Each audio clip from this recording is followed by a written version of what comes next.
Bismillahirrahmanirrahim. Assalamu alaikum, dear student. This is me Asif Idris, your economics tutor, and now today we will discuss the Alpha Sichang book, exercise number 11.6, जिसमें हम देखेंगे the problem of multi-product firm profit maximization in case of monopolistic market. Monopolistic market, as you know, कि जिसमें एक कोई producer होता है, lot of जो है वो बायर्स होते हैं, जिसमें जो प्रोड्यूसर होता है वो प्राइस मेकर होता है एंड सो ऑन जी आप देख लीजिएगा। इसमें बेसिकली हमारे पास एक कोई क्वांटिटी डिमांडेड फंक्शन है जो कि एक मोनोपोलिस्टिक फर्म जो है वो फेस कर रही है। बेसिकली इसी सिनेरियो में रह के हम जो है वो डिफरेंट चीज़ें जो है डिस्कस करेंगे today lecture. Basically we'll find the problem of finding like revenue of this function of this firm, and then profit हम डिस्कस करेंगे, then outputs को हम देखेंगे and profit maximization को देखेंगे and inputs with the use of Hessian determinant, and then concaveness and convexness को देखेंगे हम। ये आपके अल्फा सिचांग बुक की page number I think so 326 पे दिया हुआ है। 326 पेज नंबर पे इसकी जो मेथड है वो दिया हुआ है, पेज नंबर 326 अल्फा सिचांग बुक।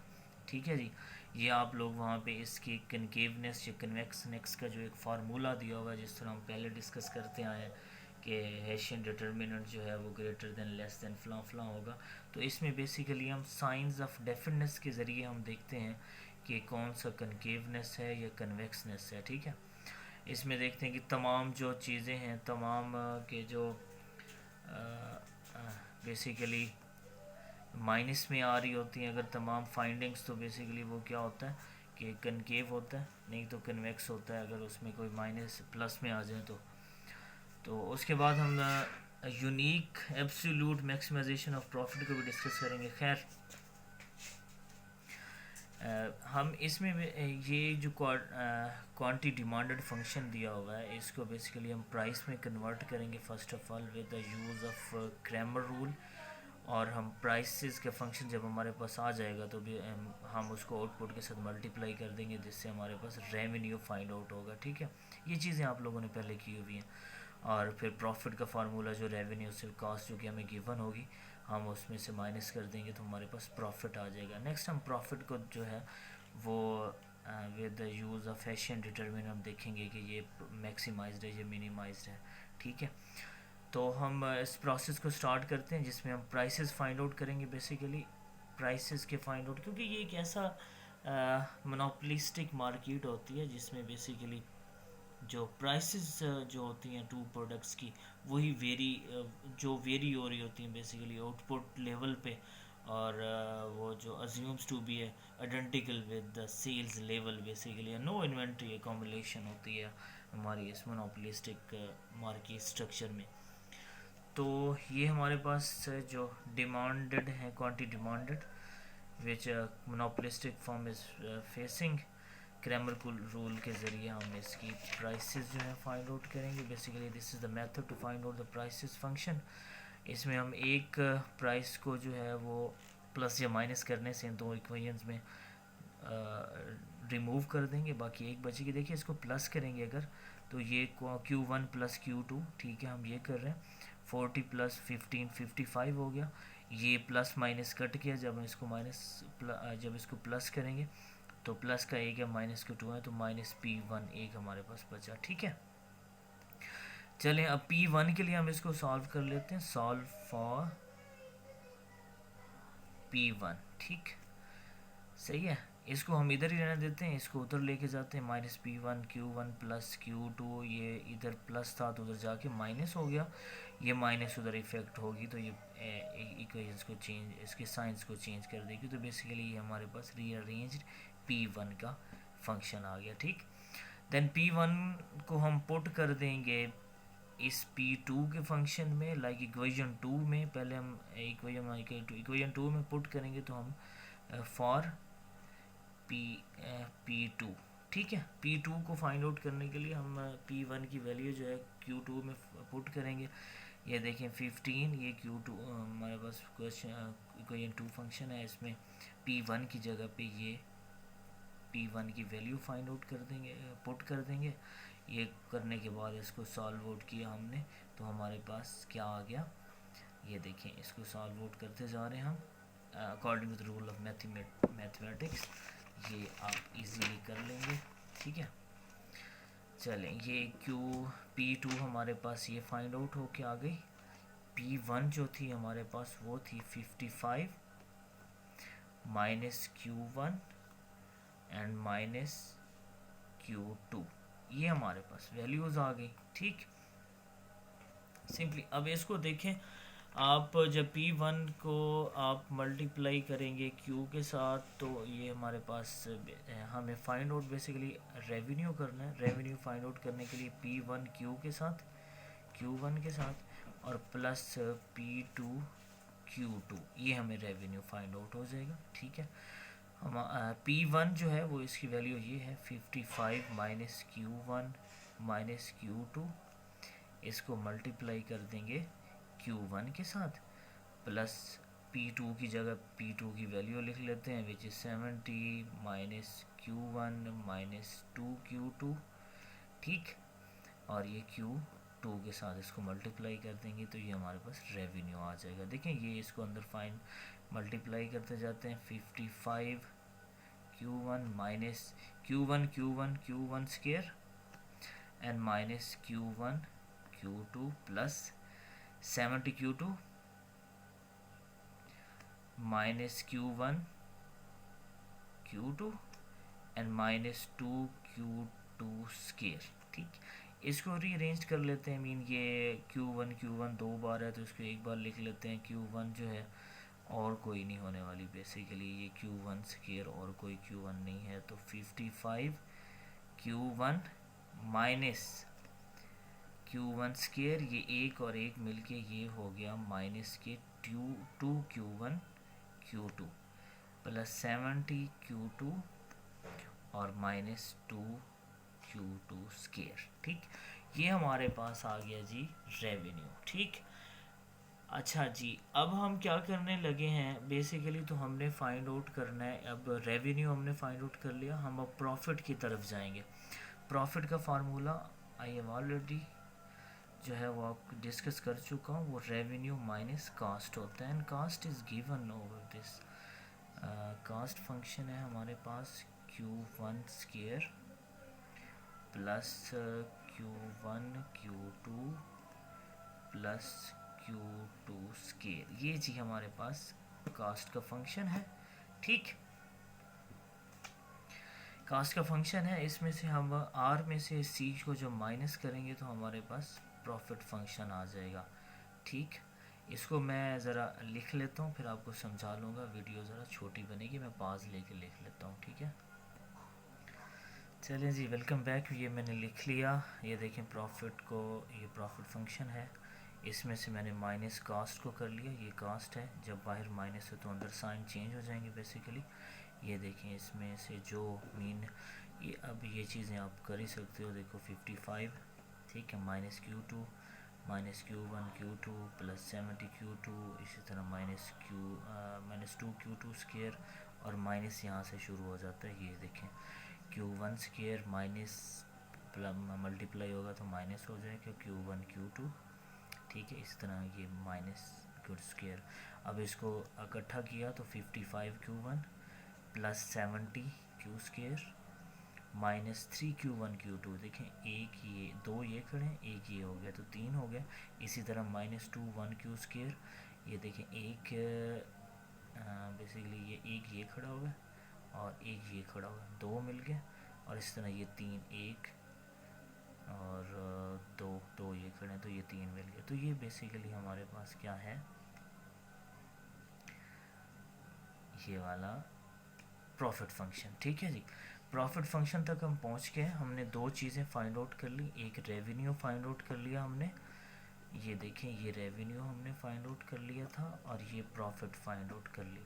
दो फाइंडिंग्स हमारे पास पहुंच चुकी हैं। जब भी कोई क्वांटिटी डिमांडेड का फंक्शन दिया हुआ हो तो हम उससे रेवेन्यू भी निकाल सकते हैं एंड प्रॉफिट भी निकाल सकते हैं। ठीक है, हमारे पास जो एक्सट्रीम वैल्यूज़ नहीं है अभी, Q1 Q2 की वैल्यूज़ हमारे पास नहीं है, लेकिन अब हम फर्दर Q1 Q2 की वैल्यूज़ निकालेंगे, जिससे हमारे पास रेवेन्यू एंड प्रॉफिट का एक फिगर में उसकी वैल्यूज़ आ जाएंगी। ठीक है, तो मैं उसको ज़रा लिख लेता हूँ, बाद में पास लेके फिर मैं आपको समझा दूँगा। ठीक है जी, चलें जी, ओके, वेलकम बैक। तो ये हमने बेसिकली प्रॉफिट फाइंड आउट कर लिया था। ठीक है, उसका प्रोसेस पीछे आप रिवाइंड करके बेशक देख सकते हैं। उसके बाद हमने क्या करना है जी, देखना है कि जी प्रॉफिट मैक्सिमाइज्ड है या मिनिमाइज्ड है। उसके लिए हम ये जो मेथड था पहले हम ये स्टार्ट में ही करते आए हैं कि हम फर्स्ट ऑर्डर कंडीशन को जो है फर्स्ट ऑर्डर डेरिवेटिव लेके हमको उसको ज़ीरो के पुट करते हैं, तो हमारे पास एक्सट्रीम वैल्यूज़ फाइंड आउट हो जाती हैं।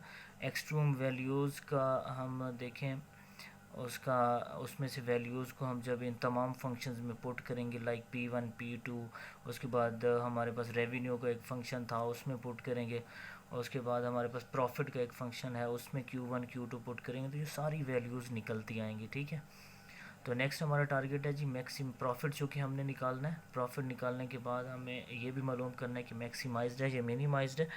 तो हम फर्स्ट ऑर्डर कंडीशन लेके फर्स्ट डेरिवेटिव लेके उसको ज़ीरो के पुट करेंगे। फर्स्ट डेरिवेटिव हम इसका लेंगे जी, ये देखें, इसका हमने फर्स्ट डेरिवेटिव लिया, ये हमारे पास फंक्शन है, इनका हमने फर्स्ट डेरिवेटिव लेके ये ले लिया हुआ है, हमने पहले बता चुका हूँ फर्स्ट डेरिवेटिव कैसे लेते हैं डेरिवेटिव। तो ये हमारे पास बेसिकली फंक्शन है, ये देखें, ये जो फंक्शन है इसका हमने क्या करना है basically with respect to Q1 and then with respect to Q2। ठीक है, इसके हमने डेरिवेटिव लेने हैं। डेरिवेटिव लेने के बाद इनको डेरिवेटिव आप इजीली निकाल सकते हो, उसको मैं बताऊंगा नहीं। तो ये डेरिवेटिव हमने निकाली विद रिस्पेक्ट टू Q1, जब लेंगे तो फर्स्ट इसको कंसिडर करेंगे। ठीक है, विद रिस्पेक्ट टू 2 लेंगे तो ये, ठीक। और हमने फिर क्या करना है, 1 का जब हमने फिर सेकंड डेरिवेटिव लिया तो फिर वो -4 आ गया। उसी तरह हमने जब 1 का फिर विद रिस्पेक्ट टू Q2 लिया और फिर हमने सेकंड डेरिवेटिव का हमने विद रिस्पेक्ट टू 1 लिया, तो हमने यंग्स थ्योरम के ज़रिए हमने देखा था, यंग्स थ्योरम, ये अगर आप रिमाइंड करें तो ये डेरिवेटिव 1 2 और डेरिवेटिव 2 1 जो होता है वो बेसिकली सेम होता है आपस में, यंग्स थ्योरम। तो वो हमारा -3 आया, आप बेशक निकाल सकते हैं। देखें, इसका हम डेरिवेटिव लेंगे Q के रिगार्डिंग तो हमारे पास -3 आ जाएगा, और इस तरह इसका जो लेंगे तो वो भी Q1, जब 2 का 1 के रिलेटेड लेंगे तो -3 आएगा, जब 1 का 2 के रिलेटेड लेंगे तो फिर भी -3 आएगा। तो ये सेम है, तो इससे हमें मालूम हो रहा है, देखें इसका जब हमने डेरिवेटिव लिया -4, इसका डेरिवेटिव लिया, इसका भी माइनस में आया, इसका भी माइनस में आया। ठीक है, और फिर जो सारे आगे मैं आपको बताता हूँ डेरिवेटिव, अगर सारे माइनस में वैल्यूज़ आएंगी तो हमारे पास वो साइंस ऑफ डेफिनेट निकालना आसान हो जाएगा, वो आगे मैं डिस्कस करता हूँ। खैर, ये हमारे पास दो वैल्यूज़ आ गई, इनको हमने ज़ीरो को इक्वेट किया, तो हमें इसमें फ़र्स्ट ऑफ़ ऑल क्या करना है, ये दो इक्वेशंस आ गई, ये सपोज़ फर्स्ट कर लें और ये सेकंड कर लें। ठीक है, अब इनमें से किसी एक वेरिएबल को दूसरे के साथ मिलाएं, इक्वल करें और फिर उनको आपस में नफ़ी या जमा कर लें। सपोज़ इसके साथ मैंने -2 का मल्टीप्लाई, जब इक्वेशन की दोनों साइड पे कोई सेम हम एक्ट करते हैं तो उससे कोई फ़र्क नहीं पड़ता इक्वेशन को। ठीक है, तो इस साइड पे भी हमने 2 से मल्टीप्लाई कर दिया, इस साइड से भी हमने 2 से मल्टीप्लाई कर दिया, ये कि 2, और इधर से भी 2 के साथ मल्टीप्लाई कर गया, तो ये हमारे पास इक्वेशन आ गई। अब देखेंगे 6x3 6x3, अब इनको आपस में डिवाइड कर माइनस कर देंगे, सब्सट्रैक्ट कर देंगे, तो ये कट जाएगा, ये सब्ट्रैक्ट करेंगे तो 5q1 और ये करेंगे तो बाकी 40 बच गया। इससे Q1 की वैल्यू इजीली हम फाइंड आउट कर सकते हैं। इस Q की वैल्यू को जब हम इन दोनों इक्वेशन में से किसी एक में पुट करेंगे तो हमारे पास Q2 की वैल्यू आ जाएगी, सिंपल। तो ये बेसिकली हमारे पास दो आउटपुट्स आ गई। ठीक, इन दो आउटपुट्स, जो मैंने आउटपुट का एक फाइंडिंग का हमने देखा था, तो ये दो आउटपुट को हमने निकाल लिया। ठीक है, इन दो आउटपुट्स को हम किसी भी फंक्शन में, लाइक हमने स्टार्ट में देखा था पी के हमने फंक्शन निकाले थे, तो P2 में जब हम Q1 Q2 की वैल्यूज़ निकालेंगे तो हमें P1 एंड P2 की वैल्यू फाइंड आउट हो जाएगी, ठीक है। रेवेन्यू वाले फंक्शन में Q1 Q2 पुट करेंगे तो रेवेन्यू फाइंड आउट हो जाएगा। प्रॉफिट वाले फंक्शन में हम ये Q1 Q2 पुट करेंगे तो प्रॉफिट हमें मिल जाएगा, ठीक है। नेक्स्ट हमारे पास टारगेट जो है वो टारगेट है कि जी इस प्रॉफिट को हमने देखना है ये मैक्सिमाइज्ड है या मिनिमाइज है। इसके लिए हम हैशियम डिटर्मिनेंट का सहारा लेते आए हैं पिछले कुछ क्वेश्चन में। हैशियम डिटर्मिनेंट में बेसिकली सारी चीज़ें जो होमोजेनियस होती हैं तो हम इसको ले सकते हैं। अब ये देखें, इसका हम ये जो फर्स्ट डेरिवेटिव लिया था वो इक्वेशन हम लेंगे फर्स्ट डेरिवेटिव वाली, उससे हम ड्रा कर लेंगे हैशियन डिटर्मिनेंट। ये देखें Q1 वाली इस पोजीशन पे, Q2 ये इसी तरह ये वाली, ठीक है। अभी देखें तमाम के साथ साइन जो है वो नेगेटिव है। इट शोज़ कि ये दिस इज़ द नेगेटिव, ठीक है। नेगेटिव जो डेफिनेट ऑफ साइन है जिसको हम अगर नेगेटिव में आ जाएं तमाम वैल्यूज़ तो वो कनकेव होती हैं, लिहाजा ये कनकेव हैं। Has the unique maximization of profit भी इससे हम फाइंड आउट करते हैं कि जब तमाम डेफिनेटनेस ये जो साइंस हैं ये नेगेटिव हो जाएं और फिर मैक्सिमाइज्ड हो जाए तो हम इसको यूनिक मैक्सिमाइज कहते हैं, ठीक है। अब ये हमारे पास वो फार्मूला है जो पहले हम फाइंड आउट करते हैं। फर्स्ट हैशियन डिटर्मिनेंट, सेकंड डिटर्मिनेंट जो है और थर्ड जो है, अगर वो ग्रेटर देन ज़ीरो हो तो फिर मिनिमम होगा। अगर इसमें ये सीक्वेंस हो कि फर्स्ट डिटर्मिनेंट जो है वो लेस देन ज़ीरो हो और सेकंड डिटर्मिनेंट हैशियन डिटर्मिनेंट जो है वो ग्रेटर देन ज़ीरो हो तो इट मीन्स कि आपका प्रॉफिट जो है वो मैक्सिमाइज्ड है बेसिकली, सही है जी। तो हम कह सकते हैं कंक्लूजन ये the Hessian determinant is everywhere negative definiteness, ठीक है। एवरीवेयर नेगेटिव डेफिनेटनेस है तो इससे जो है वो objective function is strictly concave है और has a unique absolute maximization है, ठीक है। तकरीबन हमने ये सारी फाइंडिंग्स जो हमने देखी थी उसको हमने पीछे देख लेना है। ये देखिए हमने बेसिकली क्या क्या फाइंड आउट किया। रेवेन्यू फाइंड आउट कर लिया था हमने, प्रॉफिट फाइंड आउट कर लिया, आउटपुट फाइंड आउट कर ली, प्रॉफिट मैक्सिमाइजेशन को हमने देखा कि मैक्सिमाइज्ड ही है, कनकेव है चूँकि सारी जो हैशियन डिटर्मिनेंट की वैल्यूज़ हैं वो सारी नेगेटिव हैं सो कनकेवनेस होगा, और अगर ये वैल्यूज़ मीटअप हो रही हों तो यूनिक एब्सोल्यूट मैक्सिमाइजेशन होता है। और साइन ऑफ डेफिनेट भी आपने देख लिया ये नेगेटिव है, ठीक है जी, ये नेगेटिव है, सही। अच्छा, रेवेन्यू की वैल्यू प्रॉफिट की आउटपुट की तो हमने निकाल ली, ठीक है। आउटपुट जब उनको जमा करेंगे तो आउटपुट टोटल आ जाएगी। प्रॉफिट मैक्सिमेशन हमने देख लिया। अब Q1 Q2 को इसके फंक्शन में पुट करेंगे तो ये निकल आएगा, इसमें करेंगे ये निकल आएगा, ठीक है। ये आप लोग खुद कर लोगे, एक वैल्यूज़ दी हुई हैं उसको एक इक्वेशन में पुट करके आपने सिंपल उसके रिजल्ट्स निकालने हैं, ठीक है।